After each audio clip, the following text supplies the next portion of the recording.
Alam nyo pala na yung kapribaduhan ng buhay ninyo ay gusto ninyong makamtan. Inunahan nyo na dapat yan. Inagapan ninyo para wala kayong sinisisi. O ngayon, di nakakita pa kayo ng mga kalaban. Ang daming kalaban ni Bea dito eh. May patutsada umano si Nanay Christy Fermin, pagkatapos umanong nag-viral ang post ni Bea Alonzo, hinggil sa kumpirmasyon nitong, hindi natuloy ang kanilang kasal, ni Dominic Roque. Nakasaad kasi sa mensahe ng aktres, sa pamamagitan ng kanyang Instagram account, na dismayado siya, dahil may mga personalidad umano na hindi humingi ng permiso sa kanila, na isapubliko ang kanilang paghihiwalay. Ito raw ang dahilan kung kaya't nakakatanggap sila ng mga malisyoso, at insultong komento galing sa mga netizens.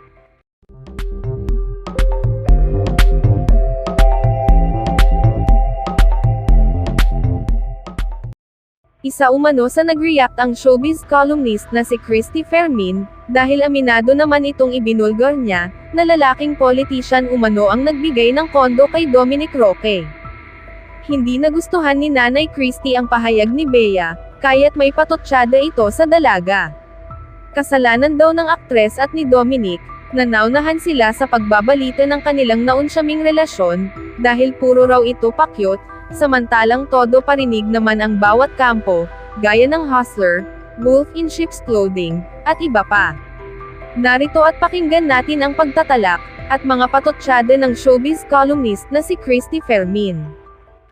Dahil kahapon nga po, bandang gabi na, no? Bandang paggabi na, nung maglabas naman ng formal na pahayag sina Bea Alonzo at Dominic Roque tungkol sa kanilang paghihiwalay at sa pagkahinto na rin ng plano ng kanilang pagpapakasal. Ano ang take mo dito, Romel? Naku, Nay, napakagandang yon. Insinuasyon na nagposa sila sabay para talaga matigil na ang mga haka-haka at pumangit ang mga kwento ng magkabilang kampo. Diba, Nay? Kasi nadadagdagan kung ano-ano ang lumalabas na sinabi nito, ganito ang nangyari. At least ito ngayon, sa kanila mismo nang galing na totoong nagpasya na silang maghiwalay at wala ng kasal na magaganap. Hindi ko alam kung sino talaga ang mas malaki ang porsyento ng pahayag na ito, kung si Bea o si Dominic. Pero kung titingnan natin yung termino na mga ginamit, more on Bea ito. More on Bea. Kasi si Dominic hindi naman ganito magsalita eh. Kabisado naman natin, di ba? Tapos, dapat talaga ganito ang ginagawa nila para hindi na lumalawig pa at lumalawak yung mga kwento nang hindi sila nabubwisit sa social media, nang hindi sila naiinis sa mga ikinokomento sa kanila. Kung hinahawakan nyo ang inyong emosyon at gwardyado nyo ang inyong kapaligiran, wala dapat ganito. At meron pa dito yung ito ay bumulaga sa aking kamalayan. Itong sinabi niya na, unfortunately, some even confirmed our breakup without our consent. And some created ridiculous stories that had no basis and were utterly false. So we felt the need to share this announcement with great sadness for our peace of mind and our families. Alam nyo pala na yung kapribaduhan ng buhay ninyo ay gusto ninyong makamtan, na hindi kayo mapagbibigyan dahil kayo ay mga pampublikong personalidad. Dapat inagapan nyo ito. Dapat hindi nyo pinalaki ang apoy. Dapat hindi nyo na pinabayaang nag-gaslight pa at sinabuyan ng gas para maglagablab. Alam nyo dapat ito kung bakit naman kasi pinatawing-tawing nyo pa ang panahon. Tapos ngayon sisisihin nyo na naman mga press people, social media, bashers na naman. Ano to? Diba? Okay. Ako po hindi guilty. Alam ko kung sino yung pinatatamaan niya doon sa mga nagdeklara daw na nauna pa sa kanilang na unfortunately nang wala silang consent. Alam naman natin, di ba? Si Boy Abunda yan at saka si OG Diaz. Ako, ang aking sakop, yung politiko. Sa politiko, ipaglalaban ko yan. Kakantahan ko na ipaglalaban ko yan hanggang sa dulo ng mundo. Di ba? Pero, para sisihin mo yung mga tao na unang nagsalita tungkol sa hiwalayan, para yatang hindi maganda sa panlasa. Inunahan nyo na dapat yan. Inagapan ninyo para wala kayong sinisisi. O ngayon, di nakakita pa kayo ng mga kalaban. Ang daming Correct. kalaban ni Bea dito eh. Yung mga taga-suporta ng mga exes niya. Mm. Ay natin. Si Gerald Anderson, Zanjo Marudo, yung iba pa na ngayon na lang naglulutangan na mayroon pa palang ibang pangalan. Kalaban niya yan. Mga fans ni Julia Barreto, kalaban niya yan. Di ba? Kalaban niya yan. Kaya hindi nila talaga masasawata yung mga bashers at yung mga nagkokomento negatively about them. Hindi po pwede. At saka, hindi na ngayon kinakagat ng tao yung ganyan na pa-cute-cute kayo dyan. Pero may dapat pala kayong sabihin. Dapat ginwardyahan ninyo ang mga personal niyong buhay. Hindi dahil sa masyadong nasasabi kami sa issue. Mabubuhay naman ang showbiz kahit wala kayong issue na dalawa. Kaya lang, para sisihin pa na kesyo ang mga naka-iinsulto raw, yung mga ibinabatong salita sa kanila, mga kwento raw na wala naman daw basihan. Unang tanong, kanino ba nanggagaling lahat yan? Sino-sino ba tumutuga? Di ba magkabilang kampo, may kanya-kanya kayong partisipasyon? May nagsasabi, hustler, victim, ganun-ganon. Yun naman kabila, may mga tao talaga na very deceiving, na nagtatago sa sheep's clothing, pero di ba yung mga ganon? Dapat yun ang binantayan nyo. Hindi yung sisisihin nyo pa yung mga taong una nagsalita ngayon.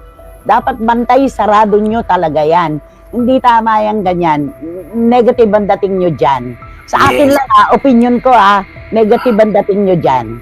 Kasi naunahan sila eh. At siguro pinaplano nila kung kailan ilalabas, pero naunahan na sila ng ating mga kasamahan. Kaya wala na silang magawa, kumalat na, inantay na nila, siguro in-enjoy na rin na lang umingay ang pangalan nila pareho ng bonggang-bongga, saka sila nag-announce na pero, ipinagdasal daw nila ito. Ito daw ay gusto sana nilang ayusin ang kanilang hindi pagkakaunawaan sa isang napakagandang paraan.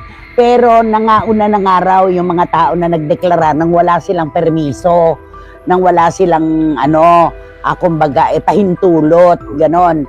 Tapos meron pa siyang sinabi na yun daw mga ibinabato kasi nakaka-insulto, spare daw sila sa mga ganyan. Private, i-spare kayo?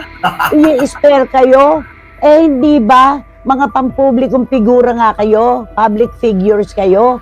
Tapos ngayon, sisisihin nyo ibang tao dahil sa nangyari sa inyo. Kung sa umpisa pa lang, ay naglatag na kayo ng katotohanan, hindi na dapat naglagablab ang issue na ito. Tantanan nyo kami. Hindi kami.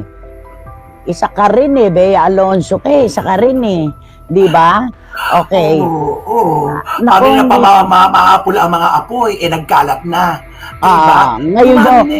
Ngayon nyo bubuhusan ng tubig kung kailan pagkalaki-laki na, forest fire na ngayon yan. Eto na, magbabasa tayo ng mga komento Eto. Mula kay Marichu Formation Espiritu, kung simulat sa pool nagsalita na sila tungkol sa kanilang hiwalayan, hindi sana lumaki ang gulo. Dahil unang-una, they owe the public to reveal the truth. Tahimik po sana ang pagtatapos ng relasyon nila. Tapos, anong sabi nila? Tapos, ngayon, maninisi pa sila, sabi ni Marichu. Sabi ni Tita Julie Paras, dahil kinumpirma na nila Bea at Dominic na wala ng kasal, period na doon. Antayin na lang natin kung sino ang politiko, sabi ni Tita Julie Paras.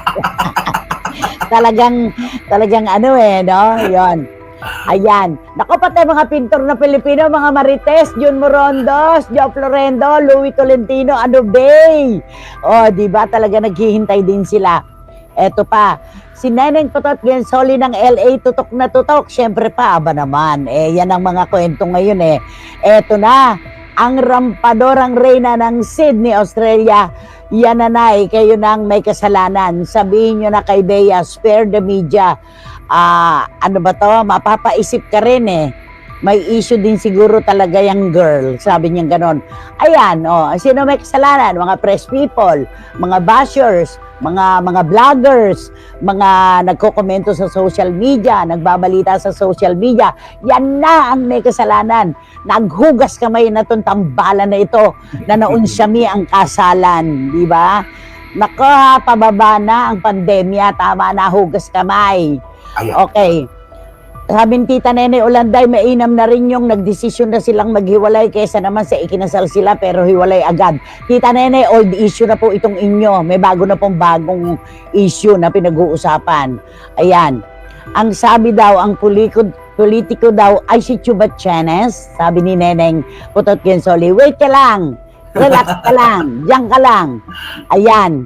Sabi ni Lara May Abrigo, dahil sila naman po ang nagsapubliko ng engagement nila. Opo nga't nakikisimpatya tayo sa hiwalayan nila pero wala naman pong pwedeng sisihin kundi sila rin. Lumaki na po ng lumaki ang issue. Dami pong nadamay na kung sino-sino. Tama. Tama ito, 100% totoo. At sabi ni Dan Clavesillas, ang tagal-tagal nyo magsalita tapos magre-reklamo kayo ngayon na inunahan kayo ng mga tao. Tandaan nyo, public figures kayo at kung walang bahong itinatago na ngayon ay sumisingaw na, di wala sanang issue. Yan yon.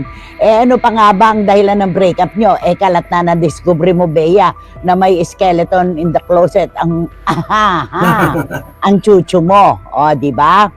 Ayan. Ching Bautista Silverio, relax ka lang anak. Chillax lang. Chillax na chillax lang. Ang lilinis nila, kamo.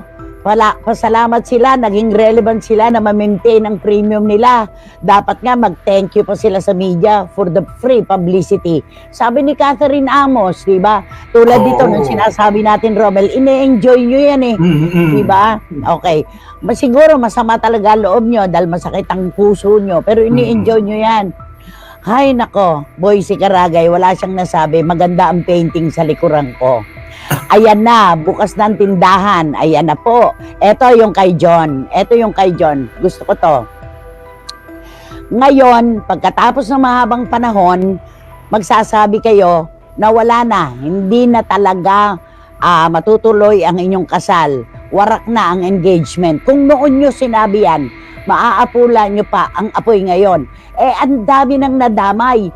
Pinalaki ninyo ang apoy, tapos ngayon sisisihin nyo na naman, mga media men, ano kayo? Nako, tantanan nyo nga naman kami, hindi kami ipinanganak kahapon, tama na yan. Para sa iba pang karagdagang mga balita ng Senior Buzz, ay mag-comment lamang po, mag-like at mag-share sa video na ito, at huwag po nating kalimutang mag-subscribe sa aming channel. Maraming salamat po sa inyong panonood.